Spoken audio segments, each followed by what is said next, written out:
हरिशरणम। जय जय श्री हरि। हरि ओम तत्सत।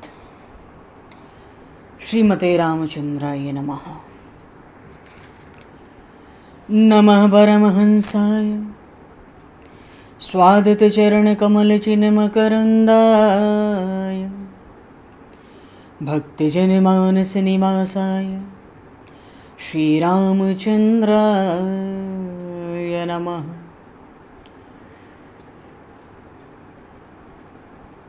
वंशी विभूषितकरान्नवनीरदाभात् पीताम्बरादरुणबिम्बफलाधरोष्ठात् पूर्णेन्दुसुन्दरमुखादरविन्दनेत्रात् कृष्णात् परं किमपि तत्त्वमहं न जाने। वागीशा यस्य वदने लक्ष्मीर्यस्य च वक्षसि यस्तास्ते हृदये संविततं नरसिंहम् अहं भजे। विश्वसर्गविसर्गादि नवलक्षणलक्षितं श्रीकृष्णाख्यं परमधाम जगद्धाम नमामि तत्। गंगातरङ्गरमणीय जटाकलापं गौरीनिरन्तरविभूषित वामभागं नारायणप्रियं अनङ्गमदापहारं वाराणसीपुरपतिं भज विश्वनाथम्।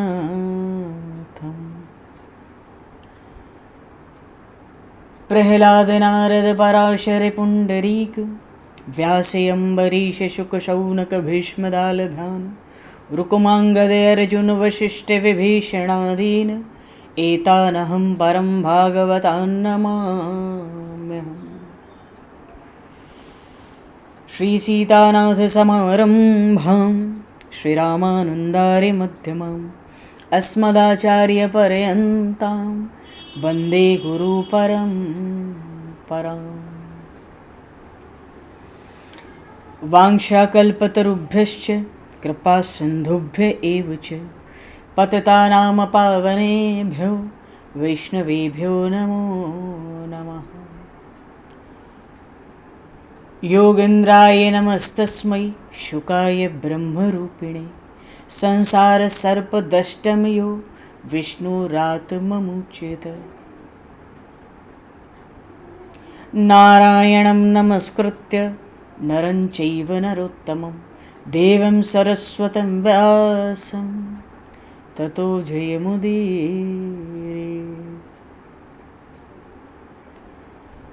गोविंद जय जय गोपाल जय जय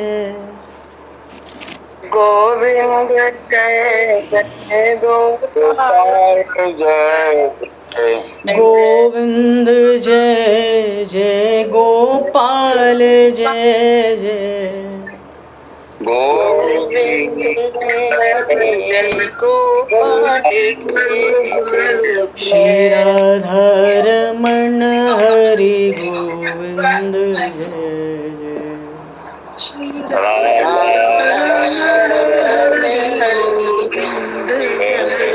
श्री राधारमण हरि गोविंद जय जय श्री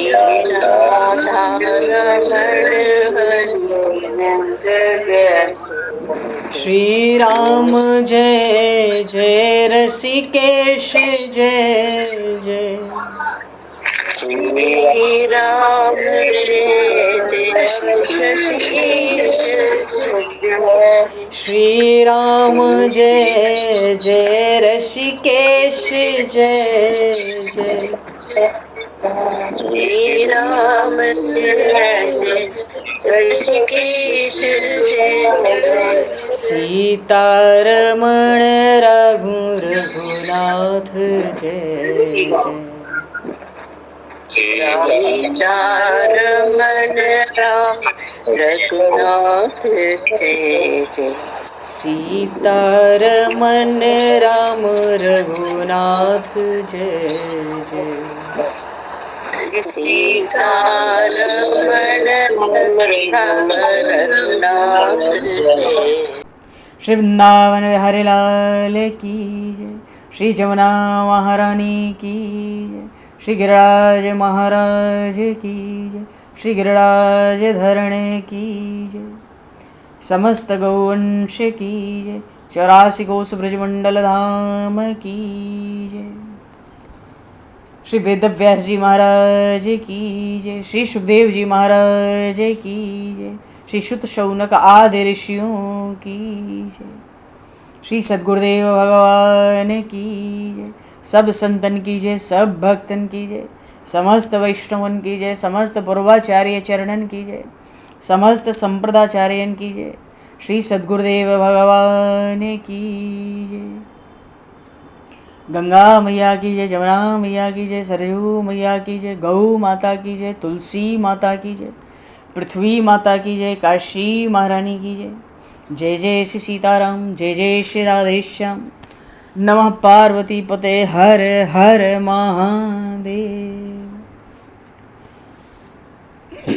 हरिशरणम। अनंत कोटि ब्रह्मांड नायक सर्वेश्वर पूर्ण परात्पर ब्रह्म असंख्य कल्याण गुणगणलय भक्त वांक्षा कल्पतरु शरणागत वत्सल भक्त वत्सल दीनबंधु दया सिंधु सच्चिदानंदमय श्री विग्रह भगवान श्री राधा माधव की महती कृपा करुणा से परम पावन 84 कोस ब्रजमंडल धाम के हृदय स्थल श्रीधाम वृंदावन से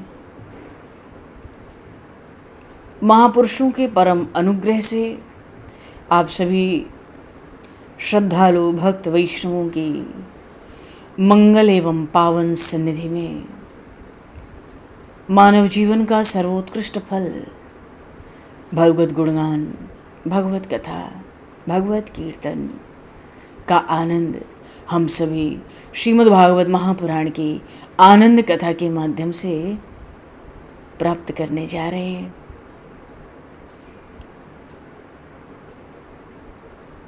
सर्वप्रथम आप सभी भक्तजनों के श्री चरणों में भगवत भाव से सादर वंदन, सादर नमन। आप सभी को यथा योग्य जय सिया राम, जय जय श्री राधे, हरि शरणम। जय हो, जय जय श्री राधे, सभी को जय सिया राम, जय हो भगवान, जय हो श्री राधे, श्री राधे, जय जय जय जय। कासाय वस्त्रं मणिहारभूषितं सिंहासनस्थं श्रितभक्तव्यापितम् अनाथनाथं करवीरवासनं श्रीकृष्ण गोविंद शरणं प्रपद्ये। श्रीकृष्ण गोविंद मनसा स्मरामि। हरिशरणम। बोलिए श्री द्वारिकाधीश भगवान की जय। आज श्री अजय एकादशी की आप सभी भक्तजनों को, प्रेमी जनों को अनेकों अनेक बधाइयाँ, शुभकामनाएं। काशी महारानी की भी बड़ी विलक्षण कृपा है। रात को जागरण भी देती हैं 10:30 बजे से, रात को भी कथा सत्संग सुनाती हैं, कीर्तन भजन सुनाती हैं। बहुत कृपा है। धन्य है वह काल जो गोविंद का संकल्प वहन करते हुए आनंद रूप होकर बहता है।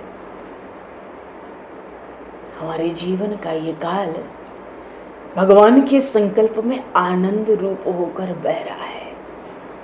जीवन में हर समय ऐसा नहीं हो सकता जहाँ नित्य ही कथा सत्संग की प्राप्ति हो, एकादशी व्रत हो, तुलसी पूजन हो, बाबा विश्वनाथ की अलग उपासना आराधना हो।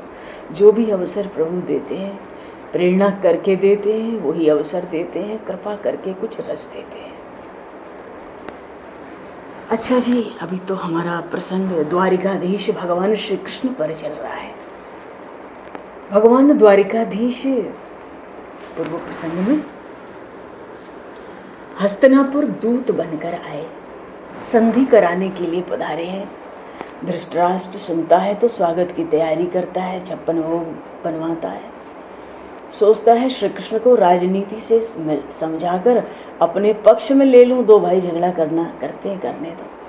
खूब स्वागत की तैयारी हुई। द्वारिकाधीश पधारेंगे, ऋषि महात्मा बड़े बड़े योगी सिद्ध सब पहुंचे, भगवान का भाषण होगा, दिव्य वाणी सुनेंगे, दर्शन होगा। विदुर जी को बड़ा आनंद हुआ था। विदुर और विदुरानी हस्तिनापुर में गंगा तट पर कुटिया में, उस कुटिया का नाम है श्री कृष्ण कुटीर,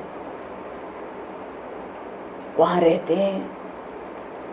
सारा दिन सत्संग में, सुबह 3 घंटा उठ के ध्यान, फिर 3 घंटा बालकृष्ण की सेवा पधरा रखी थी कुटिया में, और फिर 3 घंटा भगवान का दर्शन करते हुए कीर्तन, फिर 3 घंटे भगवान की कथा कहना। विदुर जी कथा कहते, विदुरानी सुनती। विदुर जी तो अपने प्रभु को ही कथा सुनाते वस्तुतः। तो 12 वर्ष से भक्ति का अखंड प्रवाह चल रहा था उस कुटिया में। वैसे भी शास्त्र की बात है, 12 वर्ष तक वैष्णव एक स्थान पर रह के संसार के सब सुखों को त्याग कर परमात्मा में अगर तन्मय होता है तो भगवान को दया आती है।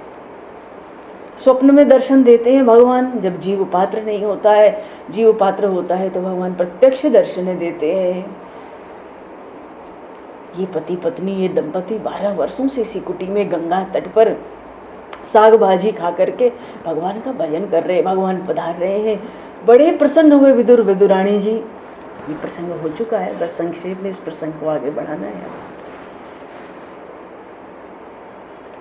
विदुर जी बड़े प्रसन्न हैं, द्वारिकानाथ के दर्शन होंगे। अच्छा, विदुरानी ने जब पूछा था क्या द्वारिकानाथ आपको पहचानते हैं, परिचय, विदुर जी गदगद हो गए। अरे विदुरानी क्या कहूँ, वो मुझे चाचा कह के बुलाते हैं, मेरा अंतकाल तो इसी से सुधर जाएगा, मेरा मरण सुधरेगा। विदुर पत्नी कहती है जब तुम्हें चाचा बुलाते हैं तो हमें चाची बुलाएंगे, हमारा भी मरण काल सुधर जाएगा। सुधर ही गया। अब तो बस ये है कि भगवान हमारे घर पधारे, मेरे घर भोजन करें और इस झांकी का मैं दर्शन करूं। विदुरानी को और कुछ नहीं चाहिए, भगवान घर पधारे, भगवान रुचि रुचि भोजन करें और मैं उस समय दर्शन करूं, भगवान को प्रसाद पाते हुए दर्शन करूं। देखो, जिनको भगवान ने अपनाया उनका अंतकाल सुधर गया, उनका मरण बन गया, सुधर गया। आज तो अवसर हुआ, द्वारिकाधीश पधारे हैं, अनंत कोटि ब्रह्मांड नायक हैं, निमंत्रण दे तो कैसे दे। अरे जो श्री लक्ष्मी के पति हैं उनको क्या साग खिलाएंगे, गंगा तट की चौलाई खिलाएंगे, क्या निमंत्रण दे। राज दरबार में जाएंगे, 56 भोग मिलेगा, यहाँ क्या है हमारे पास। पति पत्नी दोनों आंखों में आंसू भर भर के भगवान से प्रार्थना कर रहे हैं, प्रभु भाजी रोटी खाते हैं, आज तक वही अर्पण किया, पर निमंत्रण देने की सामर्थ्य नहीं है। पर बड़ी इच्छा है कि आप हमारे घर पधारे। भगवान तो राजाधिराज है, ये धृतराष्ट्र महादुष्ट है, चोर है, अपनों का धन हड़पता है, अपनों की संपत्ति हड़पता है। नींद नहीं आ रही है, कल द्वारिकाधीश आएंगे। जब सुबह शोभा यात्रा का दर्शन हुआ, खूब कीर्तन हो रहा है, खूब नाच रहे हैं, पर भगवान तो धरती पर दृष्टि रखते हैं। कैसी अद्भुत झांकी भगवान की निकली, चारों तरफ से ऋषि मुनि भगवान का कीर्तन कर रहे हैं। उद्धव और सात्विकी भगवान के सोने के रथ पर, भगवान 4 घोड़े पंखा कर रहे हैं, विजन चमर, अद्भुत शोभा है भगवान की विलक्षण। बड़े बड़े ब्राह्मण वेद पाठ करके भगवान की स्तुति कर रहे हैं, प्रसन्न करना चाहते हैं, पर भगवान की दृष्टि तो धरती पर है। सबकी यही कामना, एक दृष्टि भगवान देख तो लें। लेकिन जब तक हमें अपने पापों से खूब पश्चाताप नहीं होता ना हृदय से, तब तक हमारा अभिमान पूरा नहीं छूटता और तब तक हम भगवान की शरण में पूर्णतः नहीं जा पाते। और जब भगवान की पूर्णतः शरण होती है तो परमात्मा की दृष्टि हम पर पड़ती है। भगवान ने दर्शन दिया, दृष्टि डाली, बड़े प्रसन्न हुए। पर अभी निश्चित नहीं है कि वो घर आएंगे, पर भाव है कि भगवान आएंगे जरूर। वो विदुरानी बड़ा उलाहना देती है। भजन करते करते हड्डियां बाहर आ गईं, वस्त्र मैले हुए जा रहे हैं। कितना भी जीवन में दुख आए, कष्ट आए, धर्म नहीं छोड़ना चाहिए।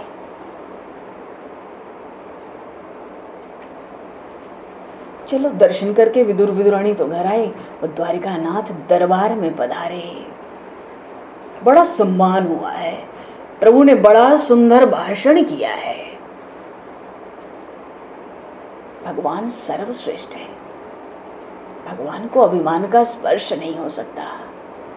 भगवान तो आवेश में आकर सभा में कहने लगे, हे धर्मराज, हे धृतराष्ट्र, मैं तो धर्मराज का दूत होकर आज संधि के लिए आया हूँ। मैं द्वारिकाधीश होकर नहीं आया, मैं आज 5 पांडवों का दूत हूँ। भगवान की महिमा कोई क्या गा सकता है। ऐसा कहते उन प्रभु को जरा भी संकोच नहीं हुआ। अनंत कोटि ब्रह्मांडों के नायक हैं और कहते हैं सभा में कि मैं पांडवों का दूत बनकर आया।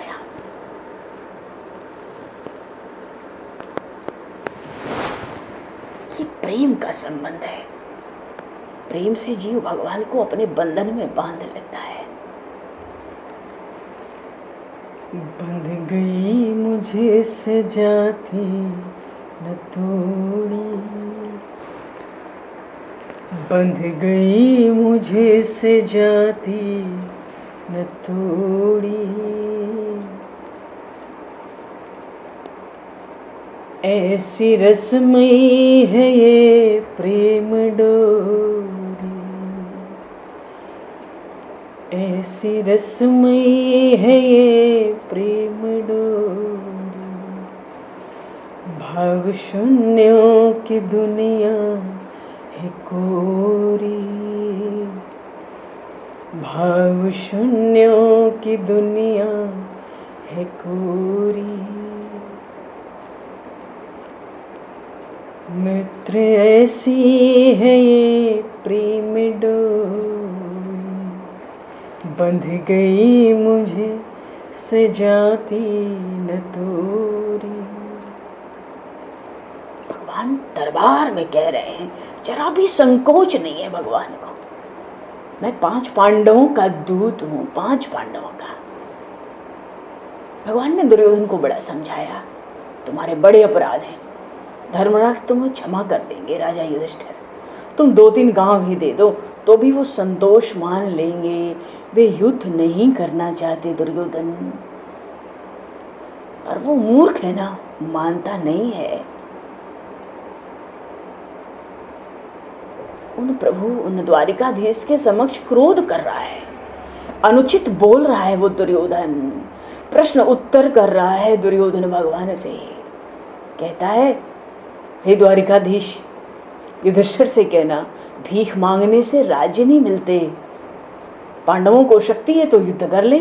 अजी मैं तो सुई के नोक के जितनी जमीन भी नहीं दूंगा युद्ध के बिना। क्षत्रिय होके भीख मांगते, गांव की 2-3 गांव की, युद्ध के बिना कुछ नहीं मिलेगा। भगवान समझ गए ये सुधरेगा नहीं, ये जब तक मार नहीं खाएगा तब तक इसको अकल नहीं आएगी। मूर्खों को समझाओ, वो समझते नहीं है, मार खाने पे समझ आती है। भगवान सोच लिए अब तो इसको मारना ही पड़ेगा मुझे। भगवान ने सभा का त्याग किया। देखो जी, अपने को तो रसमयी प्रेममयी चर्चाएं करनी है। बहुत कुछ उस सभा में हुआ, भगवान को बांधने का प्रयास हुआ, भगवान ने विराट रूप प्रकट किया। सर, भगवान ने अंततः ऐसी सभा का त्याग किया जहाँ धर्म नहीं है, न्याय नहीं है, भक्तों के लिए आदर के 2 शब्द नहीं है। धृतराष्ट्र ने हाथ जोड़कर 56 भोग की सामग्री तैयार करवा रखी थी, कहा भोजन हो गया। महाराज भोजन तो कर लो जाने से पहले। भगवान ने स्पष्ट कहा तुम चोर हो, तुम चोरों के घर का मैं नहीं खाऊंगा, मेरी बुद्धि भ्रष्ट होगी। एक बात ध्यान से समझ लो, ये बात बिल्कुल पक्की है कि सबके घर नहीं खाना है, सबके घर में जल नहीं पीते, सबके घर अन्न नहीं खाते। अरे भगवान कहते तुम चोर हो, तुम अन्यायी हो, तुम दुष्ट हो, तुमने धन हड़पा है, राज्य हड़पा है, घर हड़पा है, तुम्हारा खाऊंगा बुद्धि भ्रष्ट होगी, नहीं खाऊंगा। वो तो निमंत्रण दे रहा है, इतना बड़ा राजा हो के 56 भोग लगा के भगवान कहते तुम्हारे घर मुझे नहीं खाना। धृतराष्ट्र पूछता है क्यों मना कर रहे हो भगवान? भगवान ने कहा शत्रु के घर का खाना नहीं चाहिए। धृतराष्ट्र ने कहा मैं आपका शत्रु कब से हो गया? हस्तिनापुर द्वारिका का शत्रु कब से हुआ? ये तो कोई बात ही नहीं है। अरे तुम मेरे भक्तों के तो शत्रु हो, पांडवों के तो शत्रु हो, तुम मेरे तो सहज शत्रु हो और शत्रु के घर नहीं खाना खाते, और पांडव आपके शत्रु हैं तो मैं भी आपका बैरी हूं। भक्त का संबंध देखो भगवान कैसे मानते हैं। भगवान प्रेम में ऐसे बांधते हैं, भक्त का वैरी मेरा वैरी, भक्त का शत्रु मेरा शत्रु। जिसने लंका में डंका बजाया, आके यशोदा के आंगन बंधाया।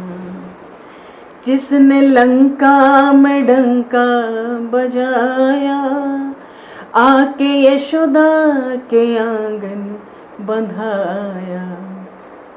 पीछे लटके हैं उखल कमोरी, पीछे लटके हैं उखल कमोरी। ऐसी रसमयी है ये प्रेम डोरी, बंध गई मुझे सजाती न तोड़ी। भगवान ने कह दिया मैं पांडवों का दूत हूँ, वो तुम्हारे वैरी हैं तो मैं भी शत्रु हूँ, मैं भी वैरी हूँ, और शत्रु के घर नहीं खाता। देखो भगवान पांडवों से इतना प्रेम क्यों करते हैं? अगर पांडवों के वंश का विचार किया जाए तो वेद की मर्यादा के बिल्कुल विरुद्ध। ये सब पांडव अपने पिता के रहते देवताओं की संतान हुए, कितना बड़ा कलंक है। एक द्रौपदी 5 पांडवों की पत्नी हुई, लोक दृष्टि में कलंक है। इनके जो धृतराष्ट्र, इनके जो पिता और विदुर जी, ये सब विधवाओं की संतान है, कैसा कलंक है।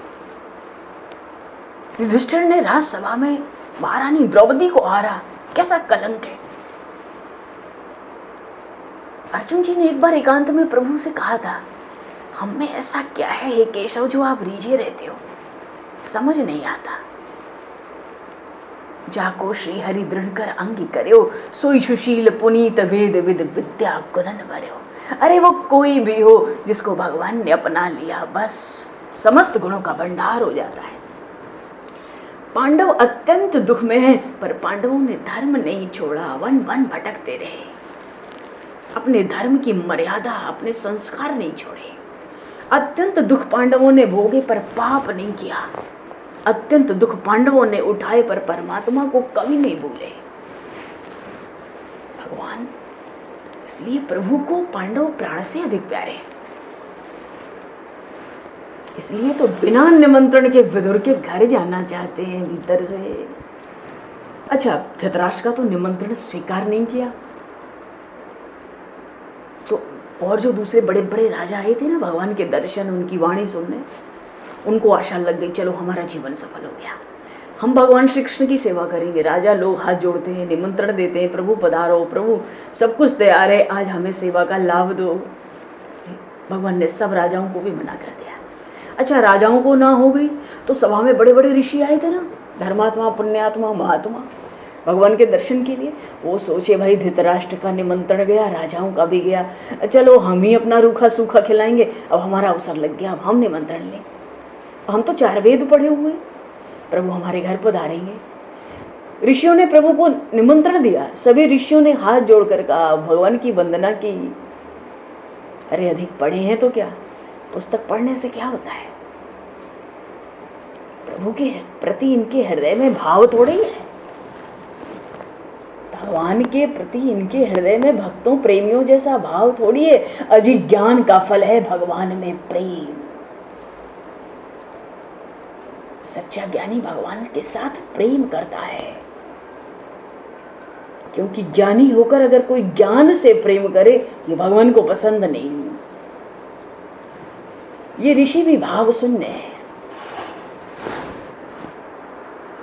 कि भगवान तो वहीं जाएंगे जहां जीव सच्चे मन से सच्चे भाव से बुलाता है। सच्चे मन से जो मुझको पुकारे, उसकी नैया लगा दूं किनारे। सच्चे मन से जो मुझको पुकारे, उसकी नैया लगा दूं किनारे। भम भंवर से वो निकलेगी गोरी, जिसने छोड़ी नहीं प्रेम डोरी। बंध गई मुझे सजाती न तोरी, मित्र ऐसी है ये प्रेम डोरी। ये ऋषि 4 वेद तो पढ़े हैं, पर भगवान के लिए इनमें भाव नहीं है। भाव शून्यों की दुनिया है कोरी। भगवान वहां नहीं जाते, भगवान चल के नहीं जाते। उस निराकार को साकार होने की आवश्यकता ही नहीं पड़ती। भगवान ने ऋषियों को मना कर दिया, सबको मना कर दिया। भगवान दरबार से बाहर आते हैं। देखो हम लोग को तो महाभारत की कथा खूब पता है सबको, और यहाँ तो प्रेमी लोग पधारते हैं कथा सुनने, वैष्णव सुनने। भक्तजन आते हैं भाव से, तो भाव की चर्चा।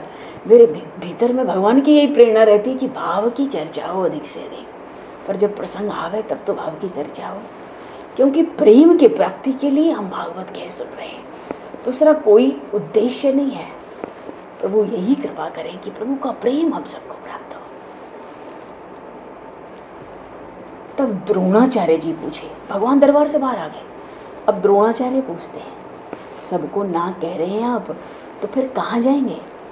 भगवान ने कहा, गुरुजी मेरी चिंता न करिए, गंगा तट पर मेरा ही घर है। प्रभु सबके घर नहीं जाते।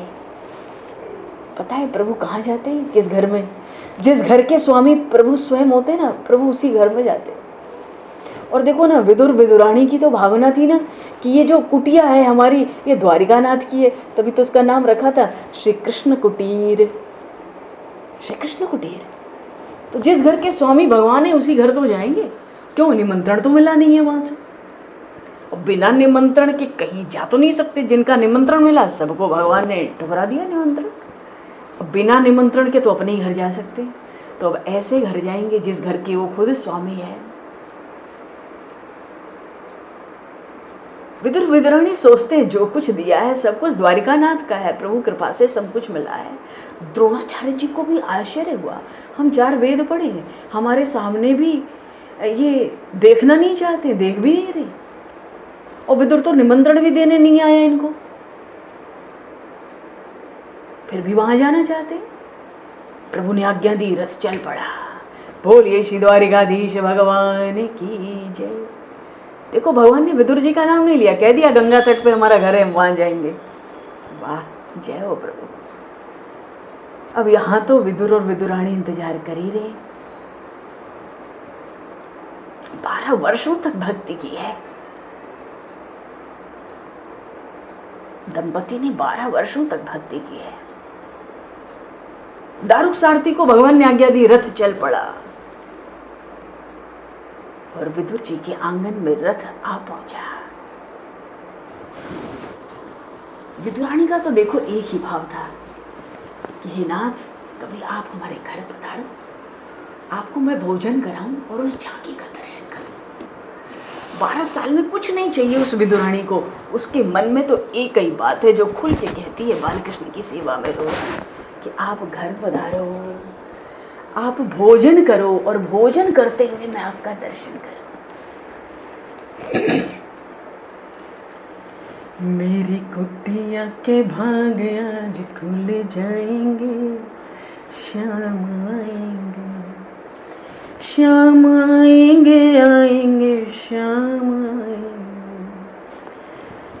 राम आएंगे, आएंगे राम आएंगे। मेरी कुटिया के भाग आज खुल जाएंगे, श्याम आएंगे। पर विदुरानी तो यही चाहती है। प्रभु आएंगे तो भोजन कराएंगे। उसकी मनोकामना क्या है? इतनी, प्रभु आएंगे तो भोजन कराएंगे, झांकी देख देख अति सुख पाऊंगे, झांकी देख देख अति सुख पाऊंगे। प्रभु कृपा से ही भाग्य मेरे खुल जाएंगे, राम आएंगे।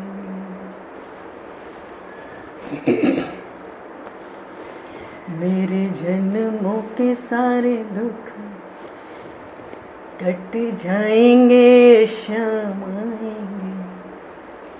मेरी कुटिया के भाग्य आज खुल जाएंगे, श्याम आएंगे, राम आएंगे, आएंगे राम आएंगे। प्रभु जी आएंगे तो भोजन कराएंगे। भगवान आंगन में आ गए। भगवान का रथ विदुर जी के आंगन में आ पहुंचा है। जब द्वारिकानाथ पधारे हैं तब उस कृष्ण कुटीर का दरवाजा बंद था। अब लो करो बात। पति पत्नी द्वार बंद करके एकांत में कीर्तन करते करते तन्मय हो गए।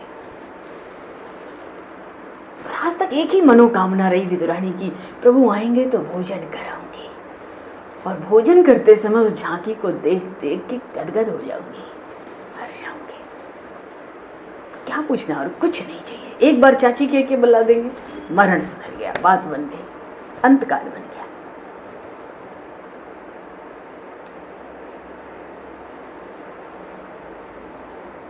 भक्ति भीतर ही होनी चाहिए, भक्ति का प्रचार नहीं चाहिए।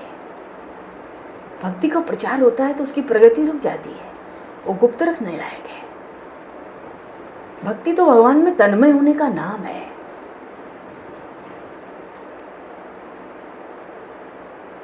विदुर विदुरानी शिक्षा दे रहे हैं हमको, घर के दरवाजे बंद कर एकांत करके एकांत में भक्ति करो, हमारा घर तब प्रभु का धाम बन जाएगा। विदुर जी घर पे हैं, दरवाजा बंद है, एकांत में दोनों कीर्तन कर रहे हैं। बालकृष्ण लाल से विदुर की पत्नी बातें कर रही है कीर्तन में, हृदय पिघला जा रहा है। विदुरानी भगवान से क्या कहती है कीर्तन के बीच में? ऐसा कोई कीर्तन गाती है जिसका भाव क्या है?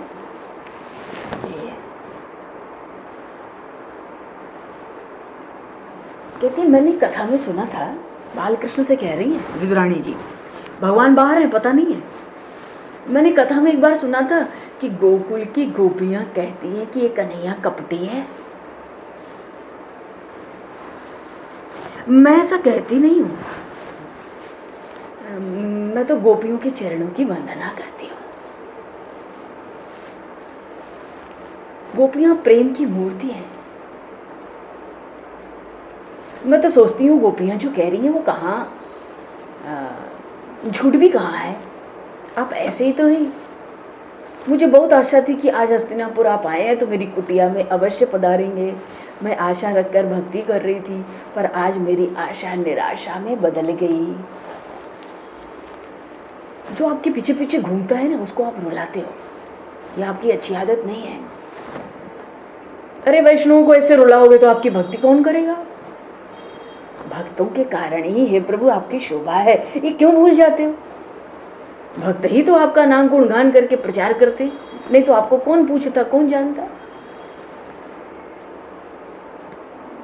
बालकृष्ण लाल से विदुरानी कहती है, देखो जगत को प्रेम का आदर्श दिखाने के लिए आपने अवतार लिया है, और जो प्रेम करेंगे वो रोएंगे ही, उनके लिए केवल रोने का अवसर है। क्या आपको यही पसंद है? मैं आपसे कुछ मांगती नहीं, मुझे कोई सुख भोग नहीं चाहिए, अब तो मेरी वृद्धावस्था है, शरीर भी अब ज्यादा दिन नहीं रहेगा। पर इस जीवन की अंतिम मनोकामना थी कि एक बार प्रभु मेरे घर पधारे, मेरे घर का भोजन ग्रहण करें और मैं उनका दर्शन करूं।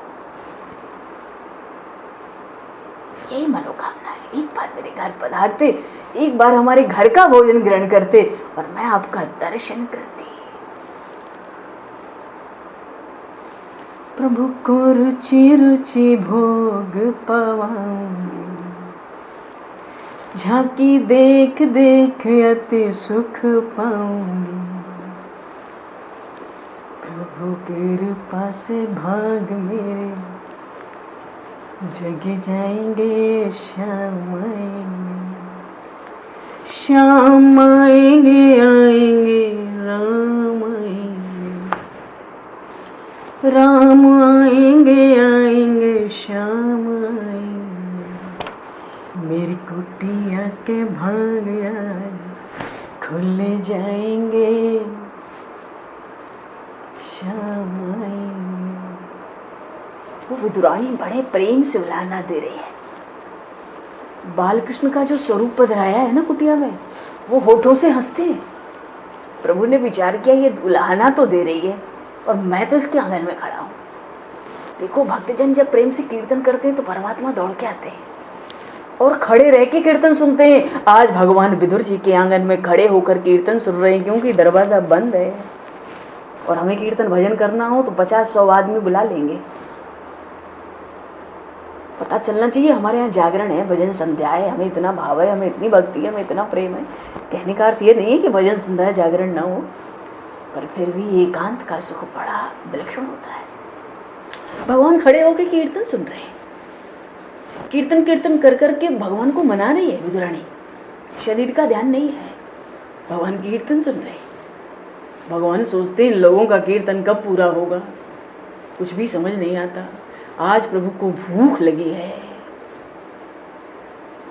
परमात्मा को भूख लगती है? वेद तो ऐसी बातें नहीं करते।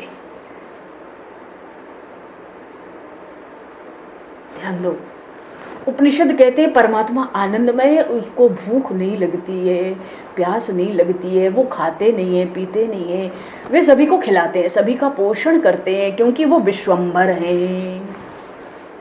ये उपनिषद कहते हैं। वेदों में क्या आता है? वेद कहता है जी ये संसार तो वृक्ष है, इस पर 2 पक्षी बैठे हैं, ये जीव एक पक्षी है, ये विषय फल भोग खाता है फिर भी दुर्बल रहता है। परमात्मा दूसरा पक्षी है, ये दृष्टा बनकर केवल देखता है, कुछ खाता नहीं फिर भी आनंद में रहता है, फिर भी वो पुष्ट रहता है। तो वेद उपनिषद कहते हैं वो परमात्मा क्योंकि निर्गुण ब्रह्म है, निराकार, वो खाता पीता नहीं। अरे खाना पीना, आज प्रभु को भूख लगी है। प्रभु को भूख कब लगती है? जब भक्त का हृदय जब पूर्ण प्रेम से भर जाता है ना, प्रभु को भूख लगती है। अन्य स्वादुत यन्यो अभिचाकशीति। वेद भगवान वर्णन करते हैं कि भगवान को भूख लगती नहीं। वेद उपनिषद का ये सिद्धांत सत्य है कि भगवान को भूख नहीं लगती, पर जब किसी वैष्णव का हृदय प्रेम से आखंड भर जाए, गदगद हो जाए, तब परमात्मा को भूख लगती है। इस प्रेम की सामर्थ्य, इस प्रेम की शक्ति निष्काम को सकाम बना देती है। वो भगवान निष्काम है, पूर्ण काम है, अप्त काम है। भागवत में भगवान की वाणी है, पूर्ण काम है, वो अप्त काम है, निष्काम है, पर प्रेम उस निष्काम परमात्मा को सकाम बनाता है। उसको भूख लगी है। प्रेम की वो शक्ति, विलक्षण दिव्य शक्ति उस निराकार को साकार बनाती है। जो सबसे बड़ा है, जो सबका पिता है, वो प्रेम के वश होकर छोटा बच्चा भी बन जाता है। प्रेम की वो दिव्य अलौकिक शक्ति उस परमात्मा को बालक बना देती है। प्रेम में ऐसी शक्ति है, आज उन भगवान को भूख लगी है, भूख लगी है। भगवान ने द्वार पर खटखटाया, कहा काका मैं आया हूं, काका मैं आया हूं। विदुर जी के कानों में शब्द पड़े, पर मुझे काका चाचा कहने वाले भगवान मुझे बुला रहे? ना ना, 12 वर्षों तक इस कुटीर में जब से रह रहा हूँ आज तक मुझे किसी ने बुलाया ही नहीं। मेरे जैसे दरिद्र के घर वैसे भी कोई नहीं आएगा। प्रभु ने फिर कहा, चाचा जी मैं आया हूँ, चाचा जी मैं आया हूँ। अब विदुर जी को विश्वास हो गया परमात्मा पधारे हैं। उनको आशा नहीं थी भगवान पधारेंगे।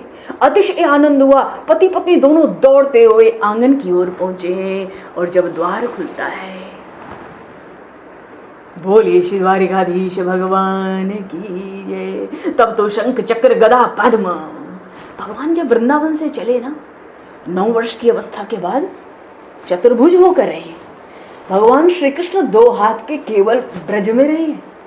मथुरा पहुंचे, 20 वर्ष भगवान रहे चतुर्भुज, ऐश्वर्य प्रकट किया। द्वारिका में चतुर्भुज, महाभारत के युद्ध में भगवान चतुर्भुज हैं। शंख चक्र गदा पद्म नारायण का स्वरूप। और वृंदावन में गोपियों की छाछ पर छाछ पी पी के नाचते रहे, प्रेम की लीलाएं की। सब करके संसार का भार उतारा। पहले प्रेमियों को संतुष्ट किया प्रेम से, फिर 9 वर्ष की अवस्था में भगवान मथुरा चले, चतुर्भुज हुए। द्वार खुला, शंख चक्र गदा पद्मधारी श्री द्वारिका नाथ के दर्शन हुए। मेरे घर भगवान पधारे, भगवान पधारे। दंपति को इतना आनंद, पलकें अपलक हो गई स्थिर। हाथ जोड़ो दुने खड़े, दर्शन से भगवान में तन्मय हो रहे। भगवान को आसन देना भी भूल गए। भगवान ने सोचा, हे प्रभु, भगवान सोचते हैं कि बाहर भी इन्होंने मुझे खड़ा रखा, अब घर में भी मैं ही खड़ा हूं। देखो, जहां अतिशय प्रेम रहता है ना, वहां मान पाने की इच्छा नहीं रहती है कि हम जहां गए हमारा कोई मान करे।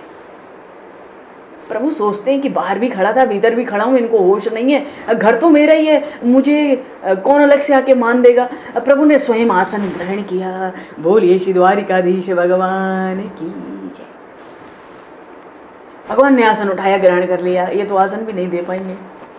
भगवान बैठ गए आसन पर। द्वारिकाधीश विराजमान है। विदुर जी का हाथ पकड़कर उनको पास में भगवान ने बैठाया और कहते, चाचा जी क्या देख रहे हैं, मुझे बहुत भूख लगी है। देखो, एक बात है, भक्ति तभी सफल होती है जब भगवान को भूख लग जाए और वे भक्त से मांग कर खाएं। आज परमात्मा मांग रहा है, जिसके लिए वेद नेति नेति कहते हैं, उपनिषद अपने सिद्धांत लेके बैठो। सबसे ऊंची प्रेम संग दुर्योधन घर मेवा त्यागी, साग विदुर घर खाई, साग विदुर घर खाई। सबसे ऊंची प्रेम सगाई, सबसे ऊंची प्रेम सगाई, प्रेम सगाई जी, प्रेम सगाई, प्रेम सगाई जी, प्रेम सगाई। सबसे ऊंची प्रेम सगाई, सबसे ऊंची।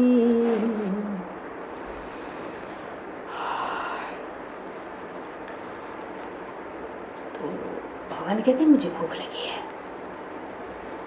भगवान मांग रहे हैं। विदुर जी दोनों हाथ छोड़ के खड़े हैं। अच्छे से अच्छा जो कुछ हो वही ठाकुर जी को अर्पण करना चाहिए।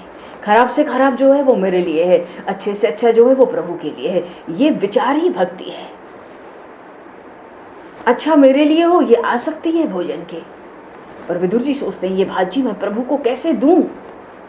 ये भाजी चौलाई, गंगा के तट की ये चौलाई जो अनायास ऐसे ही उगती है, ये सूखे पत्ते गीले, ये क्या मेरे, अरे हमारे भगवान लक्ष्मी के पति है, उनको चौलाई देने का साहस जुटा ही नहीं पा रहे विदुर जी। क्या करें?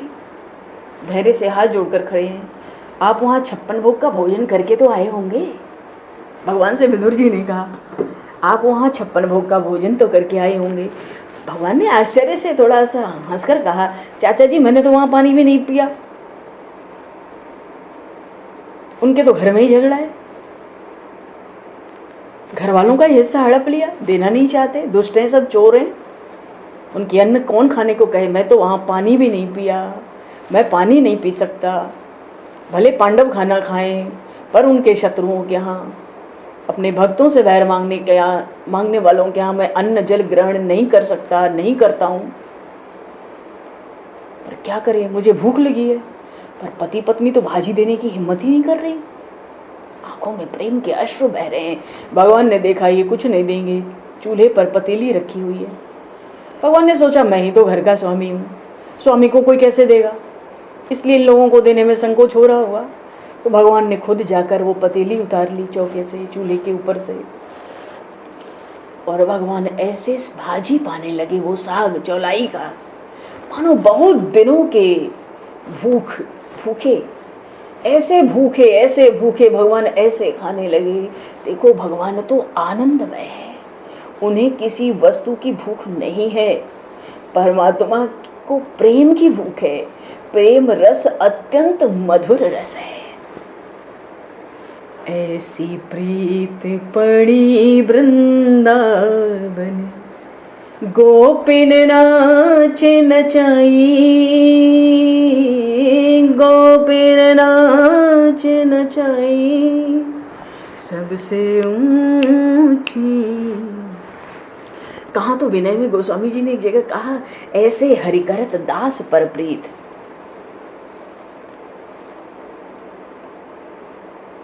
जाकी माया वश विरंच शिव नाचत पार न पायो, करतल ताल बजाए ग्वाल जुबतिन सोई नाच नचायो। जिसकी माया से ब्रह्मा विष्णु महेश हजारों बार नाच चुके, वो गोपियों की ताल पर और गंवार ग्वालिनों की तालियों पर वो नाचता है ब्रज में जाकर। ये प्रेम रस अति मधुर रस है, पर रसिक संतों की कृपा के बिना ये बात समझ आ नहीं सकती। ये तत्व भक्तों के संग के बिना भीतर आ ही नहीं सकता। जब बहुकाल करिए सत्संगा, ये प्रेम भी धीरे धीरे ही बढ़ता है। जो प्रेम का अधिकारी होगा वही प्रेम जाएगा। बड़े बड़े राजा ऋषि मुनि ने निमंत्रण दिया, भगवान ने किसी का निमंत्रण स्वीकार नहीं किया। पति पत्नी के घर आए, भूख लगी है, भगवान ने स्वयं आसन लिया, स्वयं पतीली उठा ली। अतिशय, देखो जहां अतिशय प्रेम है वहां भगवान मांग कर खाते हैं। जहां कम प्रेम होता है मनुष्य भी नहीं मांगता भाई।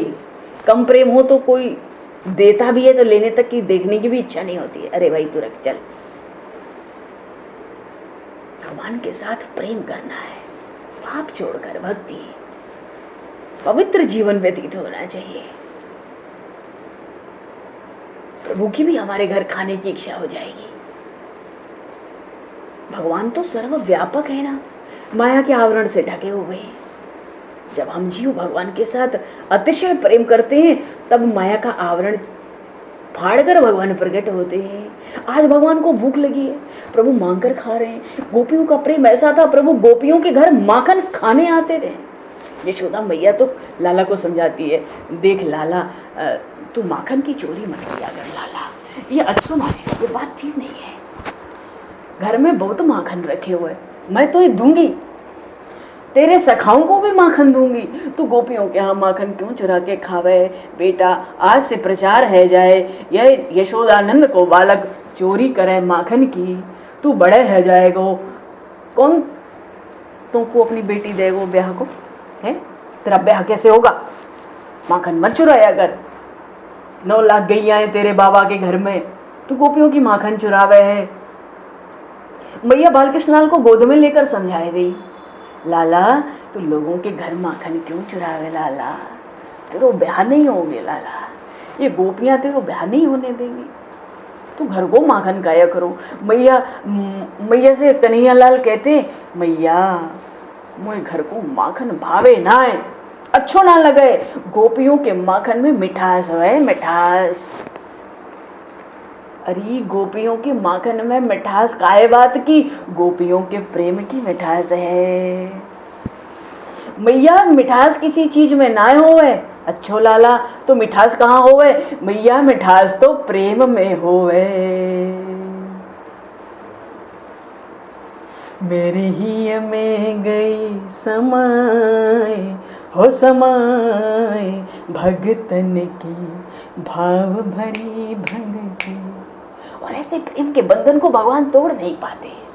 बंध गई मुझे सजाती न तोड़ी, ऐसी रसमयी है ये प्रेम डोरी। अरे मैया ब्याह होने होगो है जाएगो, पर अभी तो माखन में चुरा के ही खाऊंगो। गोपियों के घर को माखन बहुत ही मीठो लगे है। देखो बैरी कोई शत्रु हो ना तो उसकी तो मिठाई भी कड़वी लगती है। और प्रेम में तो जब प्रेम रस अति मधुर रस है। गोपी प्रेम श्री कृष्ण को आकर्षित करता है। कृष्ण का नाम का अर्थ ही होता है जो सबको आकर्षित कर ले, पर ये प्रेम कृष्ण को भी आकर्षित करता है। लाला को घर का माखन नहीं भाता, गोपियों का माखन भाता है। क्यों? जहाँ अतिशय प्रेम है वहाँ भगवान को भूख लगती है। सचमुच अगर प्रभु को भूख लगी हो तो उनकी भूख को कौन शांत कर सकता है? विचार करो।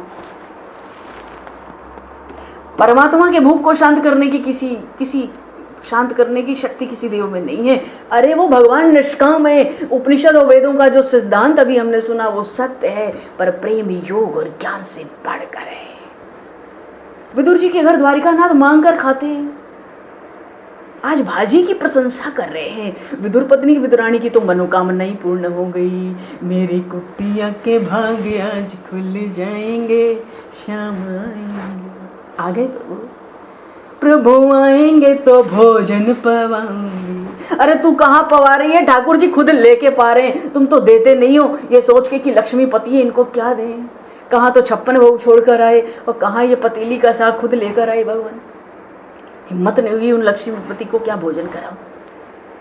भगवान घर भी आए तो आंगन में खड़े थे कितनी देर नारायण स्वरूप में। भीतर आकर भी देखो आपने सुना भगवान खड़े थे। आसन भी खुद लिया भगवान ने। वो तो दर्शन में ही गदगद है वो दंपति। पर भगवान ने उस विदुर पत्नी की मनोकामना पूर्ण की। उस कृष्ण कुटीर में भगवान पधारे। द्वारिकानाथ चतुर्भुज नारायण, बोलिए श्री द्वारिकाधीश भगवान की जय।